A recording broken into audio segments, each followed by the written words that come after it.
ต้องไว คอมโบมันล็อกปะ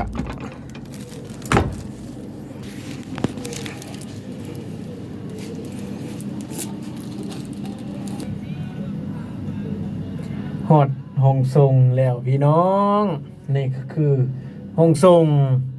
ฮอดโมงแล้วแต่มื้อนี้พิเศษมีธงยามาพร้อมถอกท้องพี่น้องเอ้ยถอกท้องหอบสองเลยขาดกันบ่ได้ เอาฮอดโมงแล้วจัดรายการต่อพี่น้องจ้าจบกันไป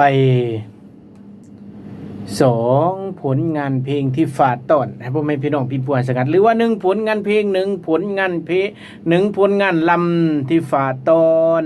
ให้พ่อแม่พี่น้องพี่ผู้ให้สงัดทุกหม่องทุกบ่อนทุกหม่องทุกเจซึ่งเป็นผลงานเพลงหังหมดแดงหางของน้องสาวมุกดาวันสันติพรและกับผลงานเพลงหรือว่าผลงานลำดาวเมียก็แล้วกันพี่น้องเอ้ยซึ่งเป็นผลงานเพลงของน้องสารมโนจิตธนุศักดิ์พี่น้องเอ้ยจัดไป2ผลงานเพลง2นักร้อง2นักศิลปินพี่น้องเอ้ยเป็นลูกในบ้านวานในสวนของพวกเขานี่แหละก็คือน้องห้องสาวมุกดาวันสันติพรและกานางห้องทรายมโนจิตธนุศักดิ์พี่น้องเอ้ยลูกในบ้านวานในส่วนของสาวเมืองสองคนของพวกเขานี้เนาะพี่น้องเนาะซึ่งเป็นนักห้องนักศิลปินของแขวงสวรรณเขตนะเอาฝากเบิดทุกมองทุกบอลทุกมองทุกเกทุกพื้นที่ที่กำลังให้เกียรติติดตามหับฟังรายการผู้ขาญี่ปุ่นสู้ก่อนบรัวญี่ปุ่นสู้ก่อยบรูเนี่ยเด้อพี่น้องเอ้ยฝากเนี่ยนะประใดทุกมองทุกบอลทุ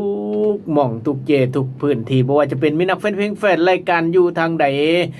ขอฝากเบิดทุกหม่องทุกบ่อนเนาะพี่น้องเนาะเอาอยากฟังเพลงใดอยากฟังลำใดก็สามารถสั่งจองกันเข้ามาได้หมายเลขโทรศัพท์010 5524 0024 5524 0024ฮัลโหลบันสวนเจ้าฮัลโหลเจ้าเจ้ายินเสียงลูกว้าววันด้วยเอาเพลงอย่างน้องไม่นอเพลงแก้วกระเทียมแจ้วกระเทียมเพลงอะไรเพลงละเว้นนี่โอ้ยจะมีบ่เนาะมีบ่ลูกเจ้าสิหาเบิ่งถ้าบ่มีเอาเพลงหยังแม่คนละรักคือกันโอ้เจ้าเต้นบ่ปากประชาละโอ้จังว่าเอาแม่ลองจากคำ2คำมึงดูภาษาหลักนี่ลองว่าวะโดยอยากได้ยินเด้อันภาษาหลักคันว่าสบายดีว่าจังใดแม่สบายดีบ่โดยสบายดีอันเจ้าฉันขอลืมแล้ว เอาคำฉันอันนั้นตื่นนี่อันน่ะเข่าเฮากินเนี่ยนะภาษาแม่ว่าได้ของกินอันจันหน้าเข่าเดียวได้เข้าอันปโอ้เจ้าภาษาญี่ปุ่นสู้หันโดยอยู่ทางแบบประชาบ้านเกาะเนาะโดยอยู่ทางเมืองหยังหนอ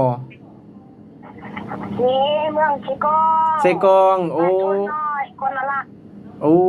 โดยแต่เวลาอันญี่ปุ่นสู้เว้าแต่อยู่หัวเช่นี่เจ้าโดยแม่โดยอันลูกเว้าภาษาบ้านนาลูกกันแม่สิเข้าใจอยู่บ่เนาะอะไรลูกคนบ่โดยลูกอันก้อนกะค่ายคือกันก้อนคือกันโอ้ก้อนลูกอันก้อนแม่อันเม